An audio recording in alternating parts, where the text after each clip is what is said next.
I'm Mike, and welcome to Retro Boost. Today I asked the question, what happens if you start Metroid Prime off with all of the power-ups, all of the upgrades, the late-game arsenal, but at the beginning, at the tutorial, and then the first kind of hour of gameplay? What happens if you're using weapons and items against enemies you were never intended to have? That's what I'll be looking at today. I briefly touched on this topic as part of a larger video like 5 years ago talking about the action replay. I wanted to revisit it in its own video today, go into a little more detail, talk about some of the little weird oddities that result of doing like a cheat like this. This will be using the action replay for the Gamecube, a device I've talked about a lot on the channel. I love to have fun with it. It's a cheat device, lets you do all kinds of goofy things with games. Most recently, I've been streaming playing Ocarina of Time, but with some modifiers, being able to fly around and run at super speed. For today, though, I'll be using Action Replay to start Metroid Prime off with all of the upgrades possible that Action Replay can load in. You can load in pretty much everything and start the game off with it. But what happens? What happens if you're starting a game like this off using weapons and items that you were never intended to have at the beginning? Does it work? What does work? What doesn't work? What are the consequences? We'll be looking at all that today to see how much the Metroid Prime gets broken by doing this. So let's get started with an explanation of how things are normally supposed to go. Just a quick aside, I always forget to mention this kind of stuff, even though my channel's like built around this content, which is crazy and dumb of me. For capture, this is being played off of my Gamecube, obviously, but what may not be obvious to some people is that I'm using an enhancement device, the Insurrection Industries CARBY, which is an HDMI adapter compatible with select models of Gamecube, the DOL 001 model. It's a bit of a tongue twister for me, my apologies. It slots right into the Gamecube's digital AV output and gives you HDMI to connect it conveniently to a modern day TV. No, I'm not sponsored or endorsed by the CARBY. This is just how I'm explaining it to make it real simple. Basically, you want to play your Gamecube, but you want to use HDMI, and you want the picture to look good. Devices like this are what you get. There's tons of options out there. CARBY is just one of them. I've talked about this kind of stuff on my channel before. If you're interested in some of that, you can check out my content on like the Gamecube, the CARBY, and etc. But it's a really cool device that gets you better video quality out of your game console, or Gamecube in this case.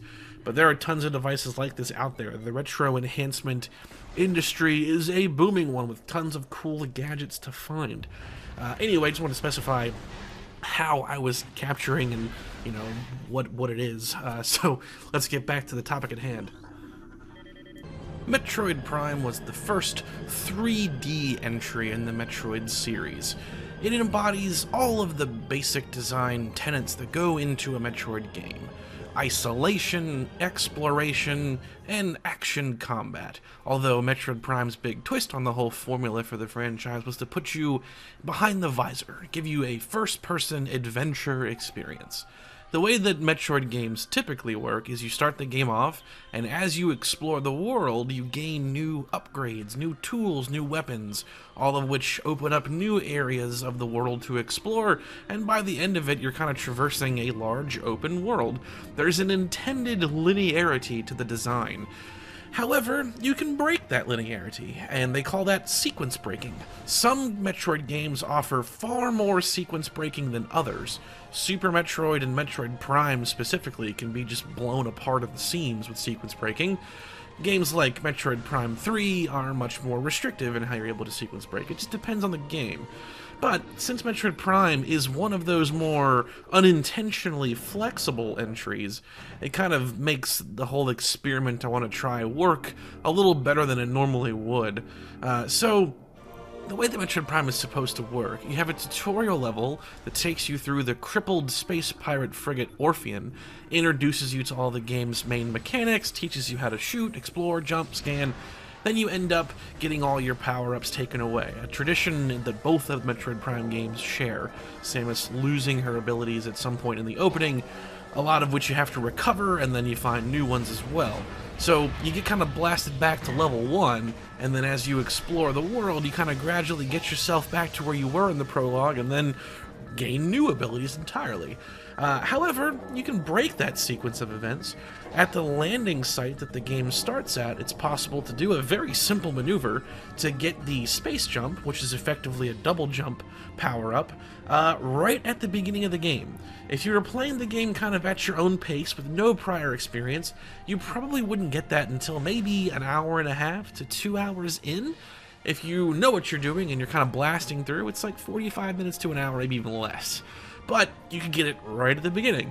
Now, what does that mean? Well, now you have the ability to double jump, and the earliest areas of the game are designed around that you can't do that. Everything's kind of within single jump reach. Anything in that area out of reach, you're not supposed to be able to get to. Having the double jump early means you can get a ton of other things early. You can get the missile launcher without having to fight the Hive Mecha boss. You can speed your way through other things. You can just leave the boss fight against the beetles, get the morph ball without even having to fight them. The consequence to that being that the boss music will continue to play, which is kind of annoying, but hey, you skipped a boss there, didn't you? And that kind of has like an effect as you continue to play the game. There are further sequence-breaking opportunities you can find. The space jump is just the easiest one, but there are tons of others that vary in difficulty of execution. Some of the simple ones that I'm able to pull off are getting like the plasma beam early without having to get the grapple beam first. There's a couple of early power bombs you can get. Basically, you can eliminate the intended linear design of the game by doing these tricks. The more complicated ones allow you to break the seams all the earlier. So, knowing all that, what happens if we just completely negate that whole process and just start the game with everything? That's what we'll be looking at. So, let's go over how that's going to work. Action Replay is the tool in question. Using Action Replay, I can just start a new game off with all the power-ups. What's the definition of all the power-ups? Well, I'm going to start the game off with all of the key weapon and suit upgrades. I'm also going to have it so that I have all missiles. One thing I won't do is just max energy tanks. I want to do all missiles because I want to test the beam weapon combos, things like the super missile, the flamethrower, etc. I want to be able to test those in the early game space, and I'm going to need a lot more than the game's default 15 missiles to test that with. So that's what we'll be doing. I have all the suits. I'm going to tell it to give me the Phazon suit, which is like the final suit upgrade. Morph ball bombs, the power bomb, the grapple beam, all that stuff I'm going to have it toggled to give me at the beginning. Now some of these you already have and you lose them, but I'm just going to select everything. So as far as weapons you're not supposed to have at the beginning, this is going to be things like the wave beam, ice beam, plasma beam, super missiles, the beam combos like the flamethrower, the wave buster, the ice spreader, power bombs, and so on you should not have during the Frigate Orpheon sequence. Plus some of the early game bosses you aren't supposed to have that as well, like Flaaghra specifically. So we'll look at the effects of using all this stuff. Also curious to see how these things interact with the part of the game where you lose upgrades. So let's take a look. Starting the game off, I'm already a little confused. We're in the default Various suit, which is the normal suit that you have for the prologue sequence. It's kind of expecting it to be the Phazon suit, given that I chose all of that in the cheat menu, but it's alright, I guess. The Morph Ball is also consistent with having the Spider Ball, so we know that, like, a lot of it's working. Like, we have, like, the Boost Ball. There's no way to test for the Spider Ball, obviously, because there's no rails in the prologue.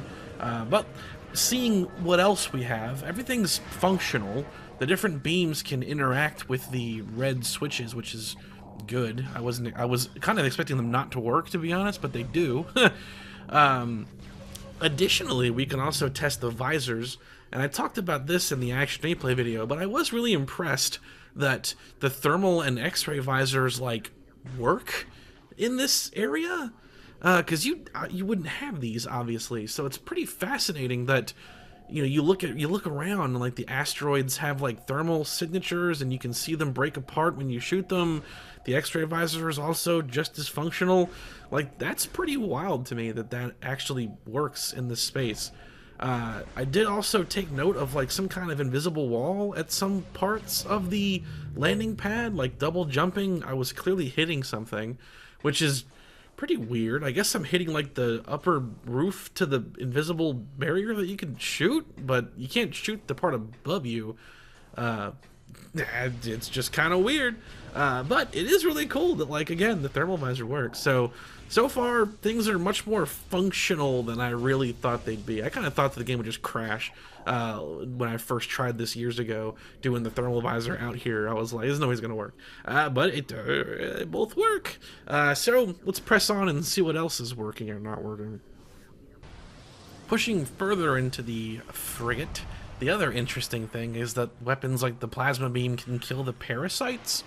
Given that they were an enemy only present in the opening of the game, I wasn't sure if that would work or not. So right away, that's interesting. I knew that it would work for the space pirates because you encounter wounded space pirates at the crash site in Talon Overworld later in the game.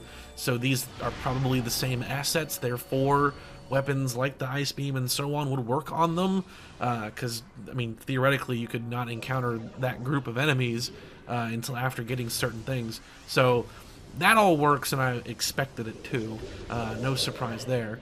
It was pretty funny to use some of the more extreme weapons like the beam combos on these wounded pirates.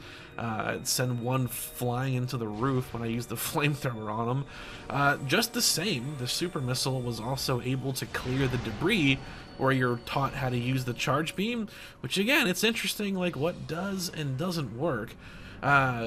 Moving further into the Orpheon though, the big thing is the Parasite Queen. What is and is not gonna work on a boss where you're only ever intended to have the power beam and missiles? Well, let's take a look. I reloaded the save before the Parasite Queen multiple times just to be able to test kind of all the options, and it's kind of interesting what does and doesn't seem to be effective. Everything seems to damage the Parasite Queen kind of as you think it would. Like, it only takes 2 super missiles-ish to finish her off, which makes some sense because I think she has the equivalent health of like 15 or so, maybe a little bit less than that, I'm not positive. So the quantity there checks out. It's like roughly 2 and some change super missiles to take out the Queen, so that makes sense. Trying other weapons on the Parasite Queen though, I don't know, like it didn't feel like they were necessarily as effective as they should be.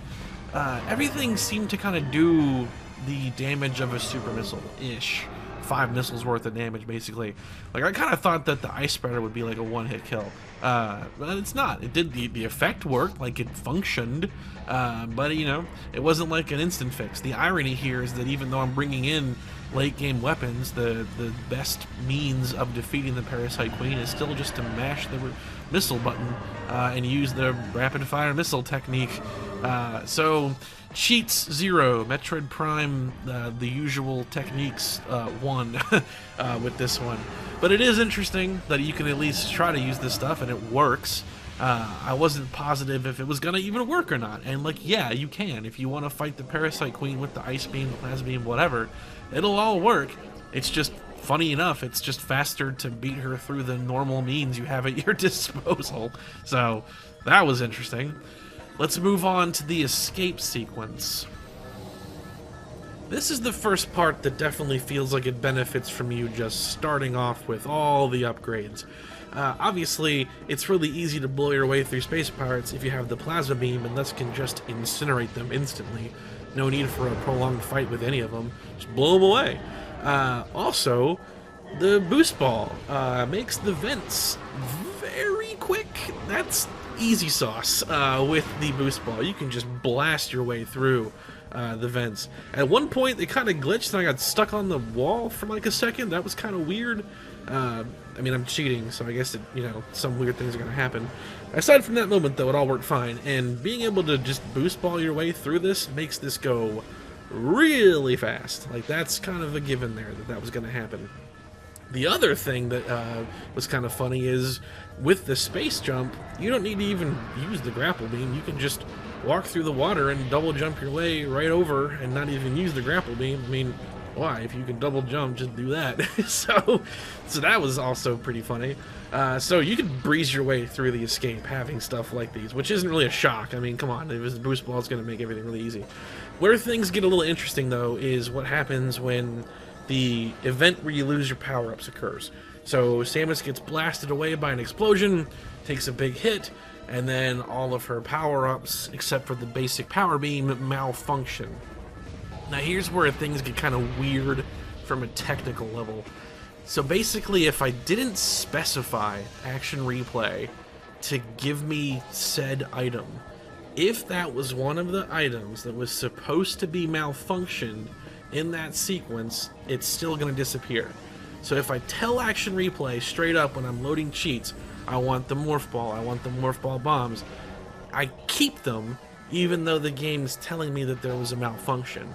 If I didn't specify to keep them, it seems kind of random if I do. It's really weird. Like, sometimes I swear I've gone through it and I've maintained the power-ups, and sometimes I didn't. But the one constant is that if I told the game to give me everything, I keep everything through the prologue sequence and to landing on the landing site. Just thought that was worth a mention, because it's one of those just really weird little things that happened as I ran this little dumb experiment. So some weird things happening behind the scenes of the game as it worked out what I'm supposed to have and not have.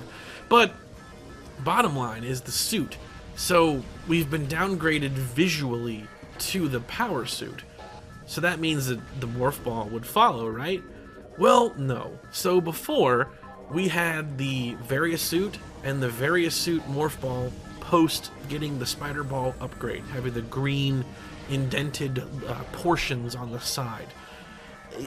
Despite the fact that I lost the Various Suit and have the regular power suit, the Morph Ball did not follow. The Morph Ball decided to advance itself, and the Morph Ball now is the Gravity Suit version, still with the Spider Ball upgrade.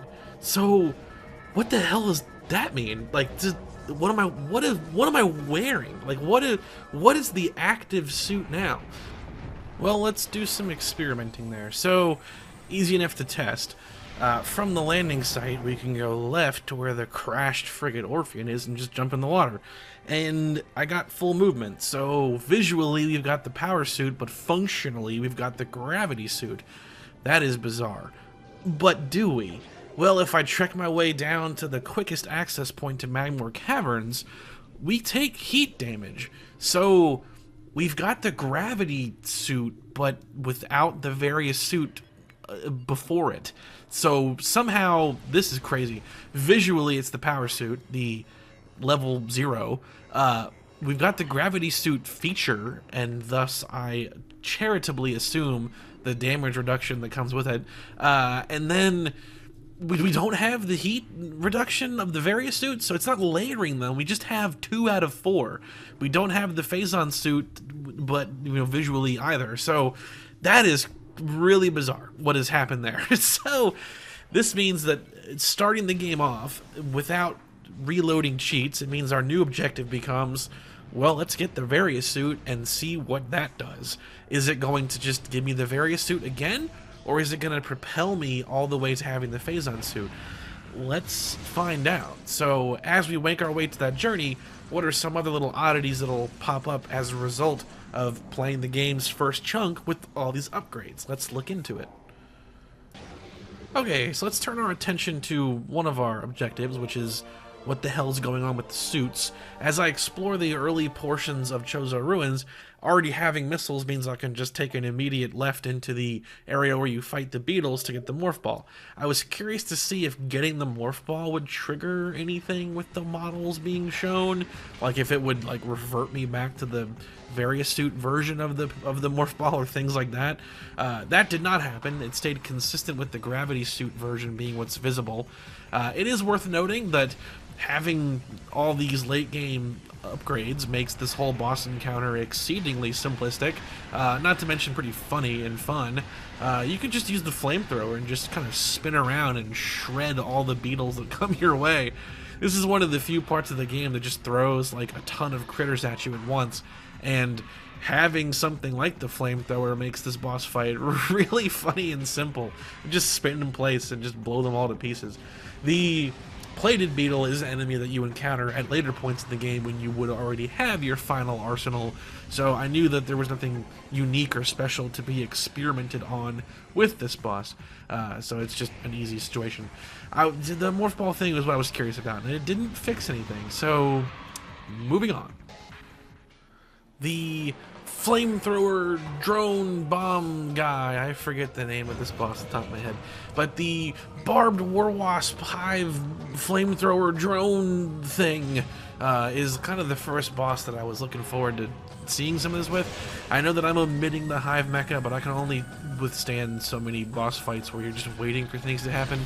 I don't have the patience for it, and I'm so used to skipping it that I forget that it even exists at this point in my life. But so testing the morph ball bomb guardian, if you will, right away testing the alternate visors, I was impressed that, like the opening, the room like works with thermal vision. The barbed war wasps also appear on thermal, which is pretty interesting because these are an enemy unique to this room that you would never have the thermal visor for. So that all must work off of some kind of like algorithm or something they programmed that flavors the assets. I have no idea. It's cool how it worked in every scenario though. Trying some of the more exotic weapons on in the room. Power bombs didn't do anything. They killed the war wasps, which is cool. But the boss itself just kind of seems, you know, it doesn't have health. It's cycles. So you got to hit that red target of its just a set number of times. If it had health, I would imagine that one super missile would have murdered it instantly, considering it only takes like 3 or 4 missile hits to destroy it. So that was kind of the first test. It's also why I skipped the hive mecha, because I assumed it would work the same way. It would just take a finite number of blows to destroy.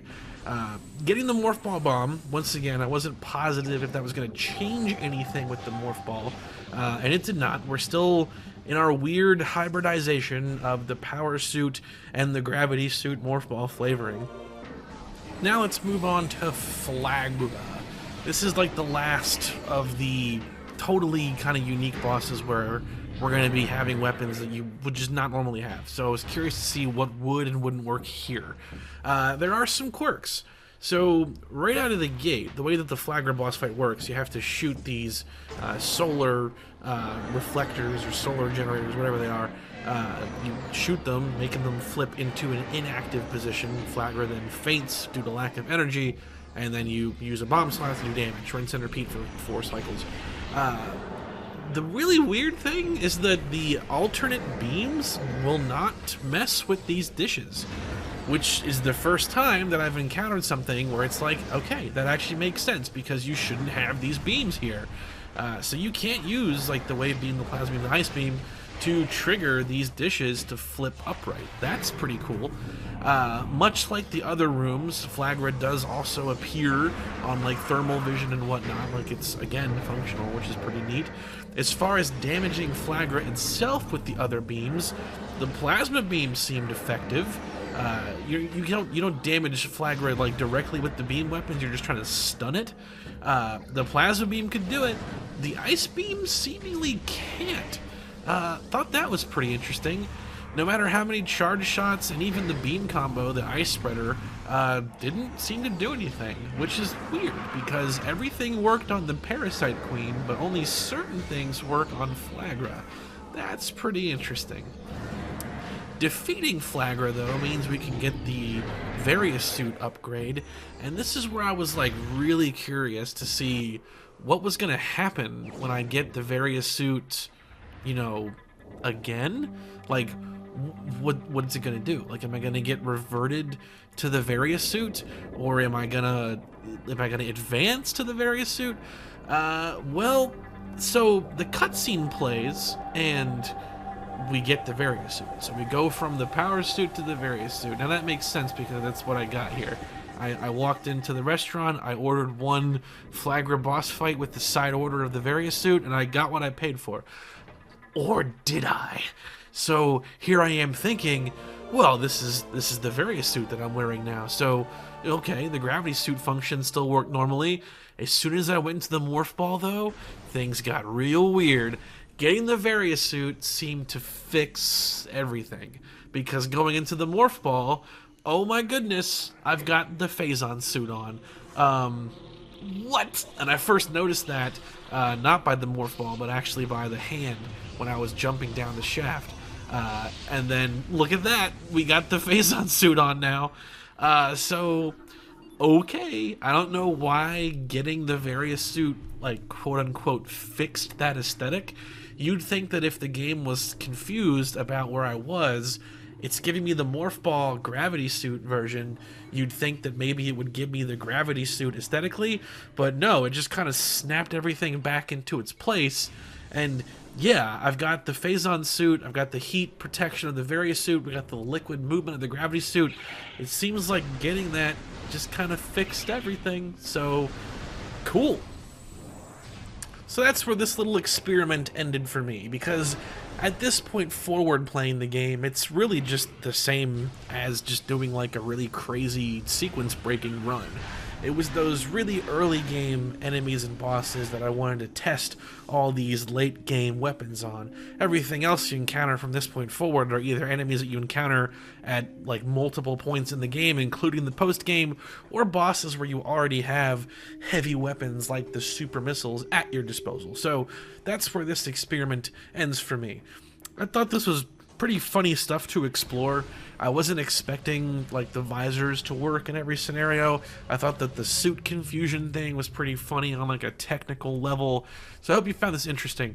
I'm going to be doing the same experiment but with Metroid Prime 2, and that one produced some very wild things and was the catalyst to me wanting to make this video. But I wanted to go in order and start with Metroid Prime 1 to begin with, and then Metroid Prime 2 will be the next one of this little kind of mini series I'm doing, the what happens if, I guess is what I'm going to call it. So hope you found this enjoyable and interesting. Thanks so much for giving it a watch. Metroid Prime, Metroid games are some of my favorites. I recently did a live stream playthrough, multiple segments of Metroid Prime, doing some sequence breaking. Had some good fun with that. As of the time of recording, I have Metroid Prime 2 playthrough currently underway. I'm going to do that one twice because my long-term objective is to get that one done on a hard mode, which I, as of yet, have never beaten on hard mode before. So that'll be kind of fun. So I'm working with, I had to unlock hard mode, so it's a whole thing. My childhood save got erased, it's tragic. So anyway, awesome. Thanks so much for giving me a watch, giving me a listen, and I will see you on the next one.